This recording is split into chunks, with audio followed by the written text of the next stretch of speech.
Good morning mga kajoran. Yan, nasa work tayo. Hindi tayo sa trabaho ngayon. Yan, alas 7:56. Nandiyan si paring Franklin, ang ating kasamahan. Dalawa lang uli kami ngayon dito sa pabahay sa trabaho. Naka-duty. Good morning sa inyo mga kajoran. Ito nga pala, pinasok ko sa loob. Sabi siya ng doktor, pwede nga palang ipasok sa loob para hindi naman masyadong halata. Pero pakita mo nga yung likod ko. Nakabukol eh. Nakakuba. Parang kuba. Kaya parang mas maganda nasa labas para nakikita nila kung ano yung nasa likod ko. Eh baka magtaka, bakit may ganun yung mamang yun sa likod. Parang kukuba-kuba. Subukan ko lang kasi sabi ng doktor, ilagay ko raw dito sa likod yung ating tawag dito. Yan, strap. Yan, kaya nilagay ko po sa likod. Right? Good morning po sa inyo. Ano ko nga pala natanda ko yung sabi ko pong yung x-ray natin ay 750. Kaya pala ganun kamahal. Dalawa kasing x-ray, dalawa laging ine-x-ray sa akin. Isang nakataas yung, hindi naman nakataas, yung parang nakaganyan. Tapos nakatagilid. Tsaka isang nakadiretso. Dalawang x-ray. Kaya raw sabi nung parang may nagsabi sa amin, nurse yata yun o kaya yung tao na nag-x-ray. Kaya ganun kamahal kasi dalawa. Yung kasing mga sumunod sa amin medyo mura. Doon sa private ha. Kaya ganun kamahal. So yun. Dito muna tayo. Let's go.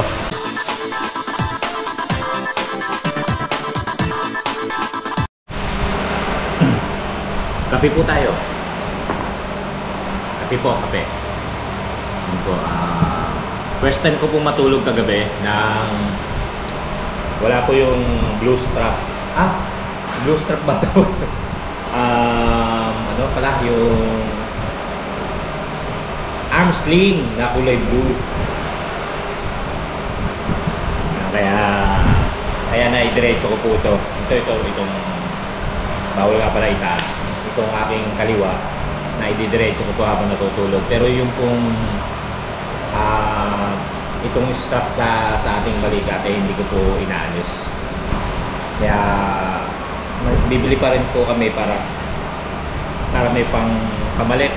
Kung sakaling lalaban, maisuot ko kagad yung pamalit. So yun, kasi may binigyan ako ni Lot, nung kapatid ni Gailey. Thank you sa'yo, Charlotte. Nung strap na ginagamit niya dati para sa collarbone. Kaya meron siyang pang girder dito sa bewang.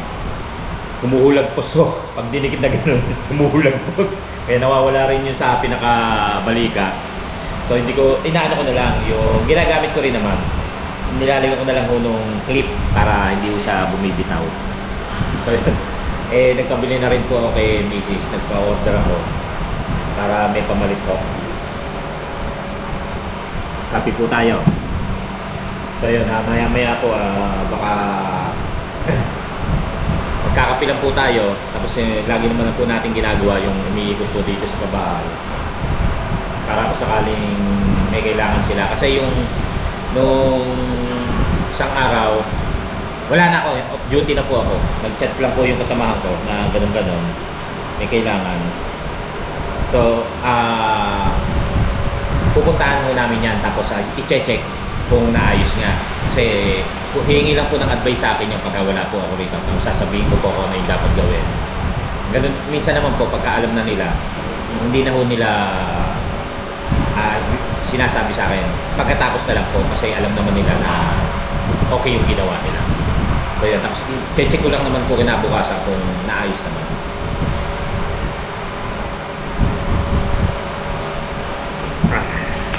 Ayun yun, kadalasan po pagka dating po rito, dito po ako nagkakape. Bumibili lang po ako almusal sa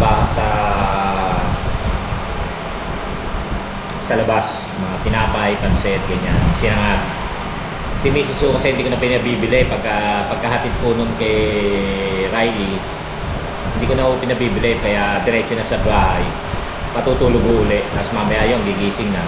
Mga mamimili naman sa palengke, tapos susunduin ho si Riley, si Bunso, pagdating ng magbago mag alas 10. O yun po. Hindi ko na ho siya pinabibili ng almusal. Kaya dito na ako kadalasang nag-almusal sa opisina. Yan, may dala akong tinapay po kanina, pandesal, na binili ka gabi ni Gailey, gabi. Saka hotdog, tapos itong kape. Dito po ako nagkaroon ng kape.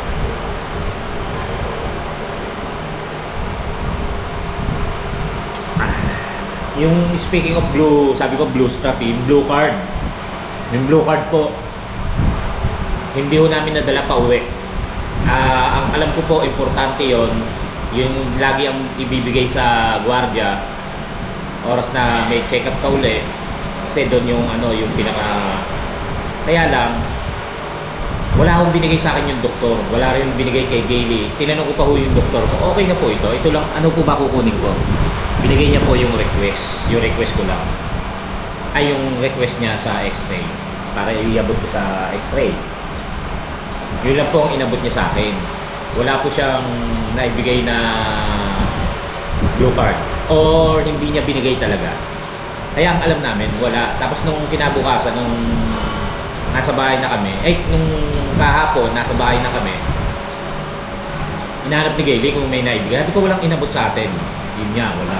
Pero meron naman po akong picture. Pinicturean ko po kasi yun yung blue card, harap at likod. Siguro, kaysa balikan pa namin, nasa bahay na kami, Banawe, nabutas, medyo malayo. Kaya, pakikita ko na lang kung sakasakali yung blue card. Kasi talagang hindi ko naman po naiwala yung palang picture sa cellphone ko, yung blue card. Kasi hindi ko naman po talaga nawala yun. Talagang walang binigay sito. So, yun.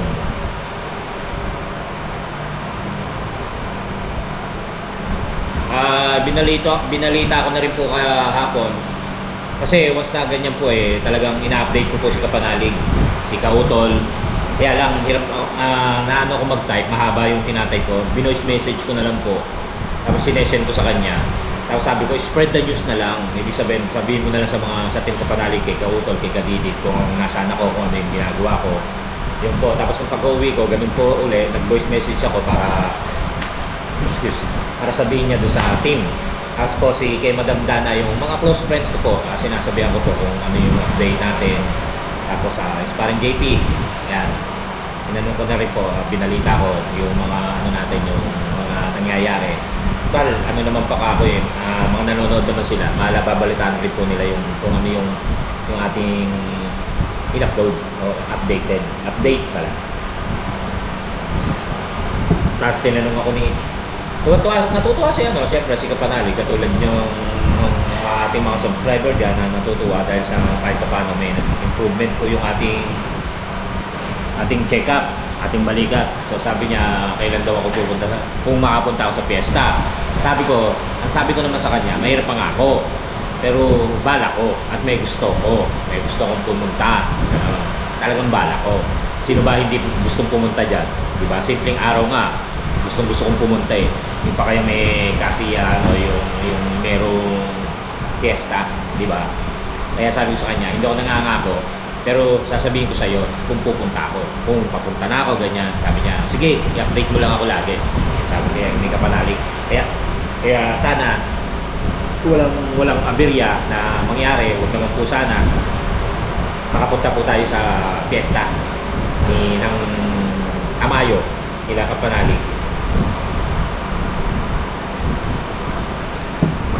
Makikain tayo ron. Pag inumin, hindi gusto, parang namimiss kaya lang hindi siguro katulad dati na talagang maglalasing talaga. Hindi siguro, parang enjoy lang, parang gano'n. Total, hindi naman po sabi ng doktor, pwedeng uminom, pero wag marami. At bawal lang talagang yosi ang sigarilyo. So ang yosi isang tabi, pero yung inom konti lang. Pero hanggat mare, di ba, wag na lang kung wala namang okasyon or wala namang dapat iinom, wag na lang. So ganun. Ayan, nahintayin lang po na tayo bumili lang po ng almusal yung kasamahan ko. Dito rin po kasi siya kumakain eh. Sayang yung kung sa kung i-upload. Sana ma-i-upload ko pa kahit late. Basta sasabihin ko po sa inyo na yung mapapanood nyo po doon, yung update na nandun ako sa bahay, gano'n. Kung ano na, nakakahiga na ako, naigagalaw ko na. May strap pa yun. Kaya late makikita nyo naman na meron akong arm sling.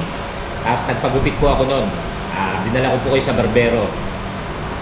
Kaya yun ang po ang mapapanood nyo. Kasi sayang eh. Pinag-ano ko ng oras para makakuha tayo ng content or mai-update ko kayo. Makapanood man lang kayo sa akin. Tapos hindi ko na lang i-upload. So ipahinga ko lang yung SD card.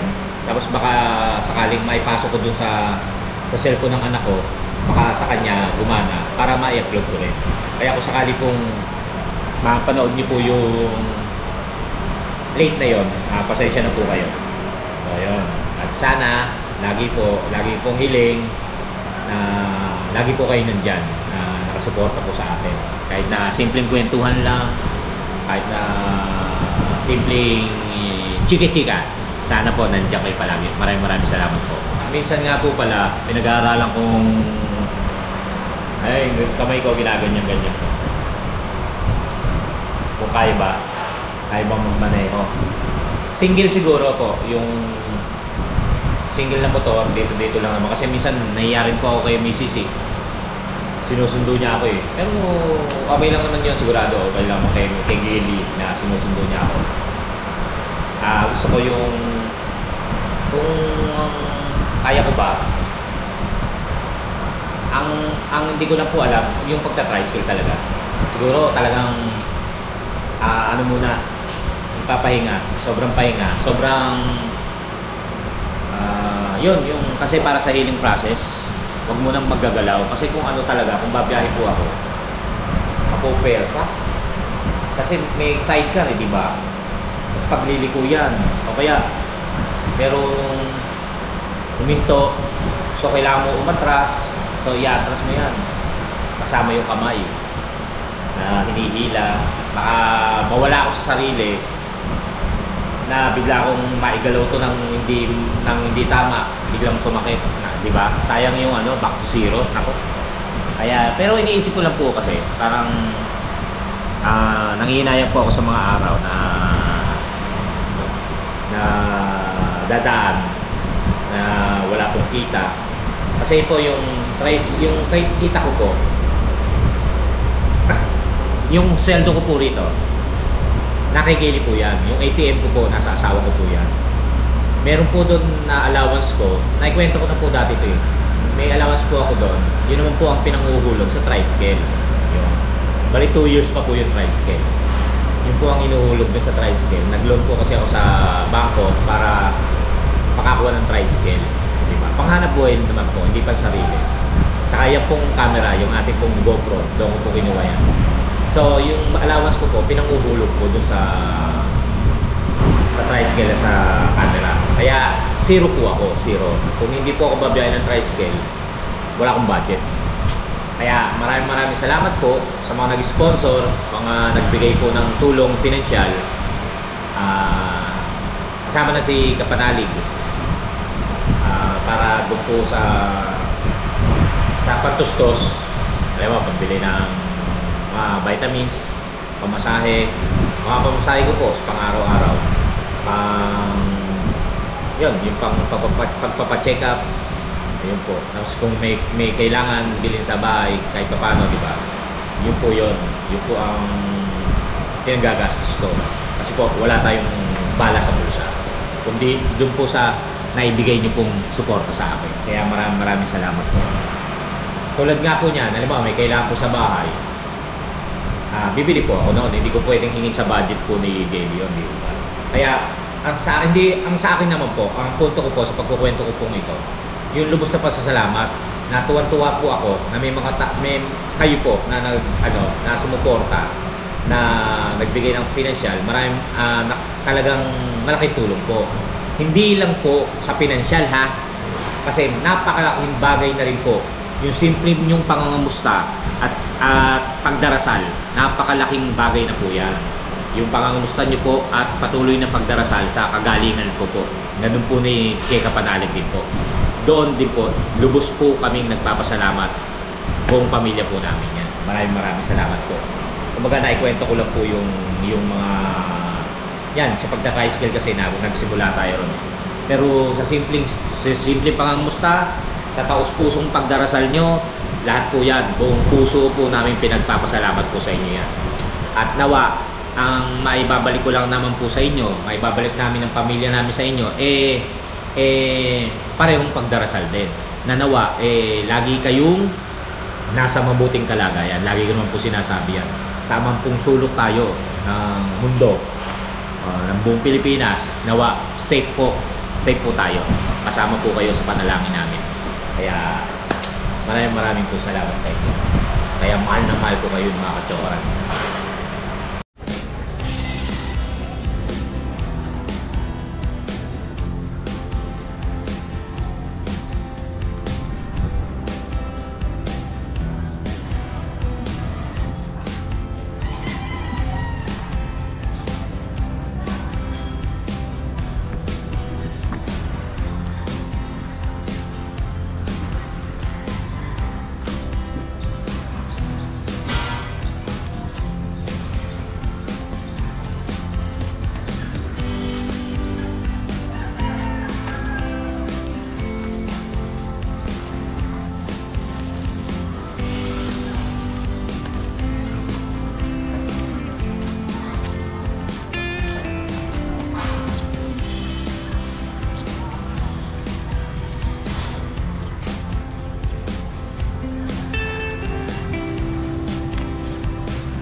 Sakit pala sa kilikili nito. Yung nasa loob yung pinaka-strap. Bali baka ano ko na lang, ibabaw ko na lang sa t-shirt ulit.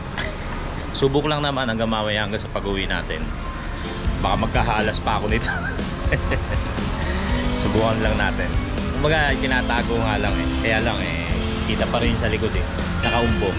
So magano na lang siguro. Ibabaw ko na lang uli, no? Mga kachokaran, no?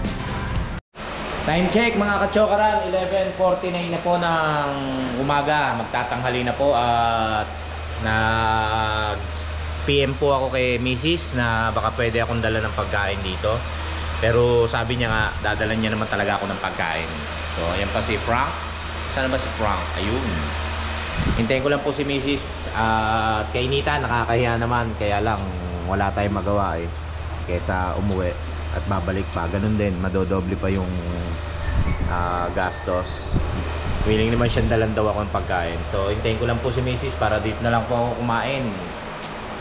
Tsaka yun nga, dalawa naman kami naka-duty ni Akleng, ni Frank. Mamaya uwi siya para kumain. May iwan po ako dito. So hintayin lang po natin. At ang sarap ng ulam, tortang giniling daw po. Siyempre kanin. Ang init! Ala ka? Masama ba? Sorry. Okay, thank you. Yan nga mga kachokaran. Hindi na ako na si Gili nung paghatid ng ano niya.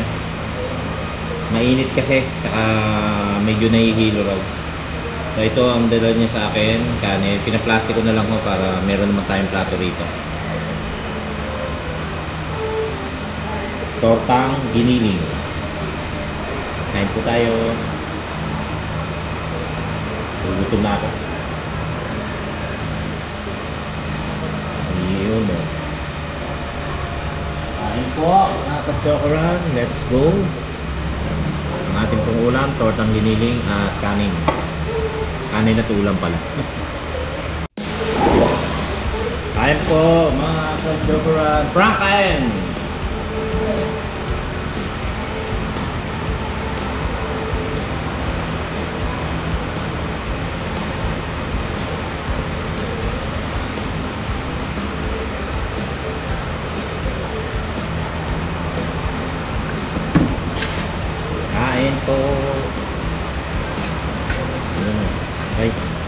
nagagamit ko na yung kamay ko, kaya lang hindi pwedeng mapwersa.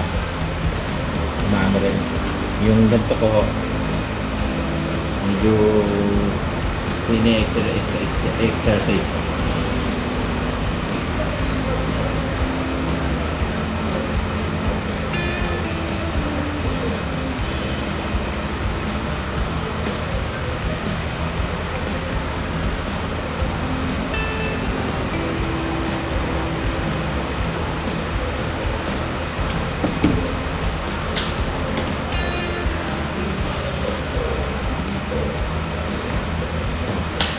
Dati po kasi, merong pagka may natira sa gabi, binabangon ko po.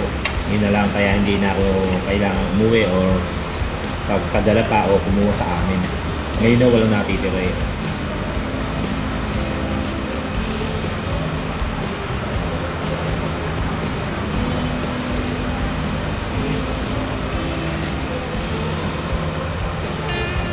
Kaya naman ang pabilin ho ni Gayle.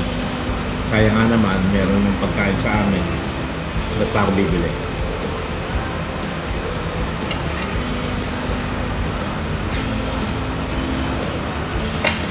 Ngayon po. Kain po tayo.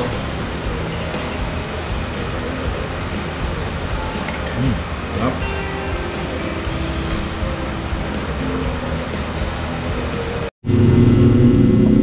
Alright mga ka-chokora, nandito na po tayo sa ating aming bahay. 5:20 na po ng hapon at sinundo po nga ako ni Gayle. Hindi ko na po nakunan yon yung pagsundo. Ito po, tinatry ko po yung binili naming card reader. Ito po, pagdating ko po, nagpalit lang po ako ng pantalon, naka-short po ako. Ito, yung binili po ako ng card reader ni Gayle. Tapos, na-try po namin na ito sinubukan ko po para po yung naiwan na hindi binabasa ng ano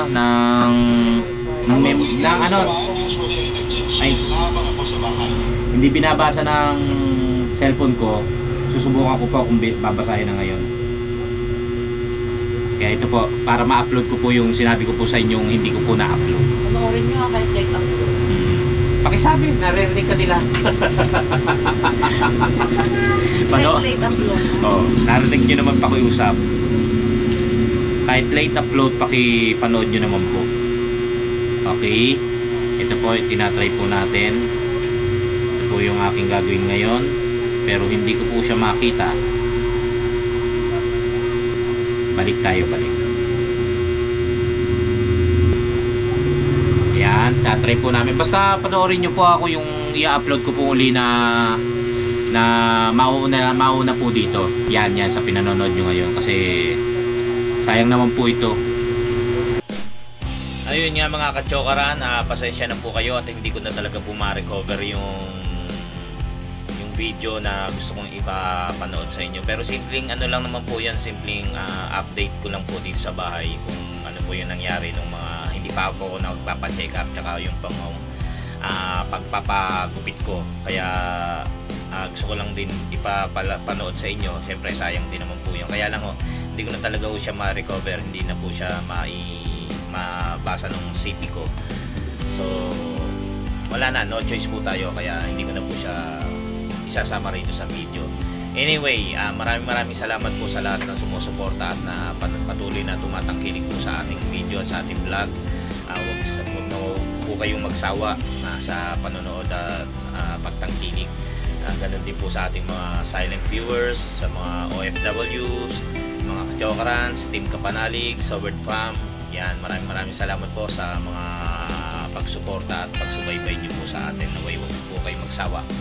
Shoutout po tayo kay The Black Mamba, West 143, Dionisio Rufo, Yoyet, Zan 595, Corazon Santos, Si Junrer, Ruel Haneyo, Maraba, Raika Vlog, Larry Pilin, Mata 321987, Ricardo Anthony, Ariel Gangat, Elgin DG Vlog, ako si Tom, Rufi Jacinto, Kuya Jun at Ate Mirla, Wildcat, Nancy Lagula, Russell Pilipinas, Lito Sepriano, Ellen Diploma, Jay Mendoza, Shababet TV, Sir Yankee, BBM Sydney, kay parang Eboy, kay Madam Dana, at kay Ladada at kay Didi sa buong pamilya, kay Chabibing yan. Shoutout po sa inyo lahat. Ganon din po sa mga subscriber natin patuloy na sumusuporta na huwag kayong magsawa. At lagi nawa tayong pagpalain ng Panginoong ating Diyos. Maraming pong salamat po muli. At hanggang sa susunod pong update at pag-vlog po natin. Maraming salamat po at mahal ko po kayo. Thank you so much.